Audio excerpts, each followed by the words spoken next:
Conceitos de modelagem de dados. Tá?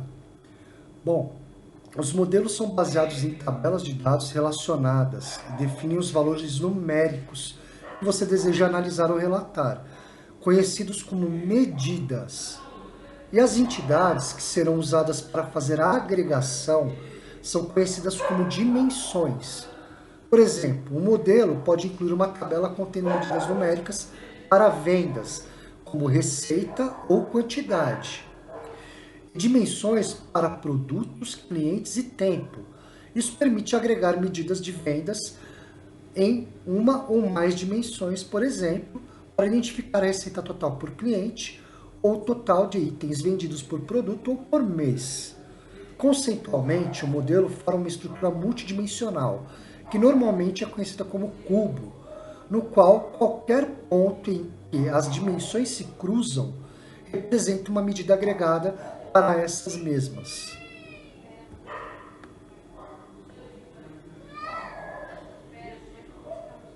Embora normalmente o modelo analítico seja referenciado como cubo, pode haver mais ou menos que 3 dimensões.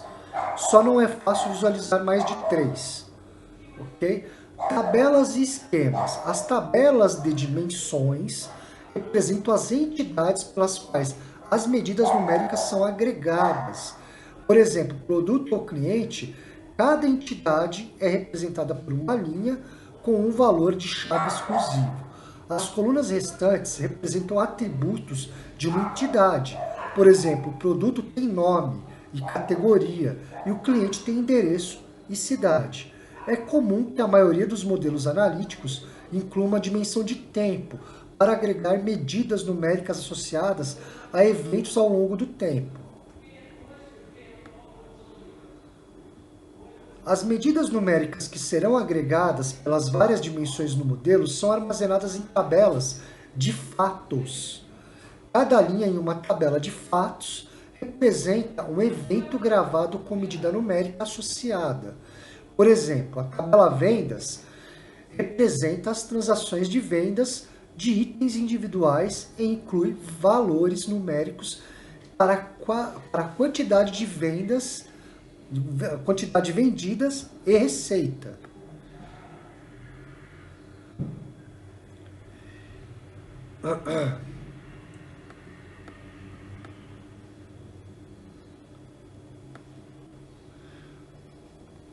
Mais uma coisa que vale a pena considerar sobre os modelos analíticos é a criação de hierarquia de atributo, que permitem fazer drill up e drill down rapidamente para encontrar valores agregados em diferentes níveis em uma dimensão hierárquica. Por exemplo, considere os atributos nas tabelas de dimensão que discutimos até agora. Na tabela de produto, você pode formar uma hierarquia na qual cada categoria pode incluir vários produtos nomeados.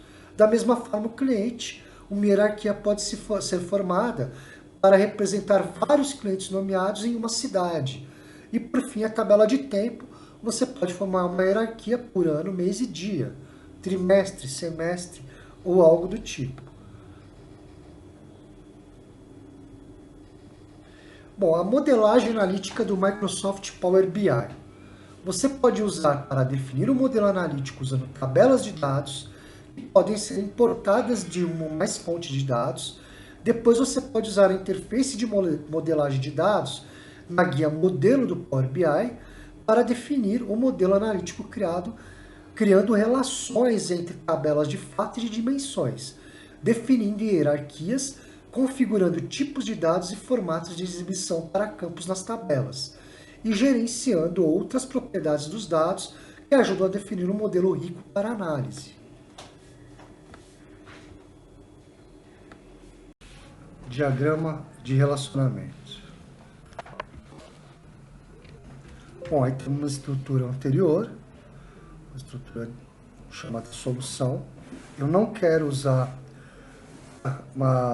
o item Product Type, vou transformar ele em uma dimensão, então não vou usar ele direto na fato, é a tabela que contém as medidas.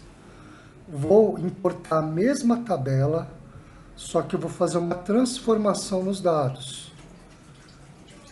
para trazer só a informação de product type e subtype.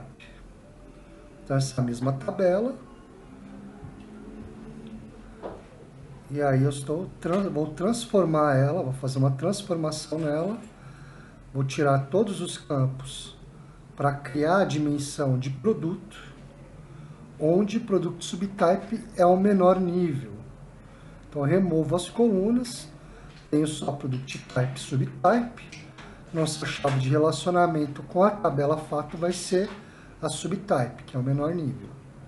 Então, você vê aí que a gente tem mais de 500 linhas de registro, muito mais. Eu vou agrupar o dado para que ele venha distinto por product type e subtype e fazer uma contagem, né, de quantidade de registros. Desnecessário, porém ok. 299 registros, ele acabou trazendo distinto o dado. E aí eu renomeio essa nova entrada de dados, que seria da mesma fonte, para produtos. Ok? E aí eu tenho duas tabelas agora, essa nova, que eu carreguei da mesma fonte de dados, porém com dados tratados para criar a dimensão de produtos. Ele já fez uma chave de relacionamento para mim automaticamente, que ele identificou pela nomenclatura, a mesma nomenclatura, está dizendo que é de 1 para vários, tá? Ali do lado eu tenho as propriedades desse relacionamento, selecionando na linha de relacionamento, dizendo que a tabela solução é produtos, o produto subtype é a linha de relacionamento, ok? O relacionamento ativo, aí eu tenho as informações e eu posso criar hierarquia diretamente aí, dizendo para ele que o meu subtype, eu adiciono a linha de hierarquia do meu product type.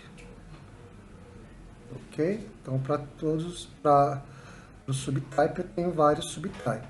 Para um tipo eu tenho vários subtipos. E aí, voltando, eu tenho aí o tipo de cardinalidade, que de 1 para 1, muitos para muitos, 1 para 1, 1 para vários, né? Como normal em todo diagrama de relacionamento que a gente tem, entidade relacional, padrão. E aí, se eu tentar mudar, muitas vezes ele dá mensagem porque ele já reconhece que a fonte de dados contém informações que não é de 1 para 1, ou de muitos para 1. Então ele tenta manter essa coerência com base nos dados que ele tem carregado. Então, se eu quiser alterar, eu aplico as alterações e ele me dá a mensagem que não tem valores exclusivos, justamente para que a gente entenda que isso vai gerar um problema.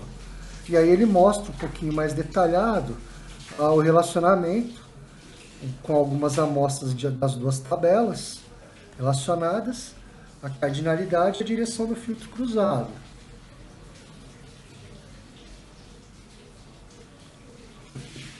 Ok? Então a gente criou a hierarquia em produtos, trouxe ela para uma dimensão de produtos, tirou da fato, evitando uma duplicidade desnecessária, onde a gente tem os detalhes dos tipos de produto por subtipo. E aí eu tenho embaixo também a informação. Se eu quiser jogar agora a informação, ele entendendo que é um relacionamento entre as tabelas, eu posso usar as medidas de uma tabela e gerar o agrupamento a partir da outra. Ele vai conseguir fazer isso normalmente. Então ele está mostrando aí, pela hierarquia de product type subtype, o meu principal, o valor principal que eu tenho dentro do gráfico.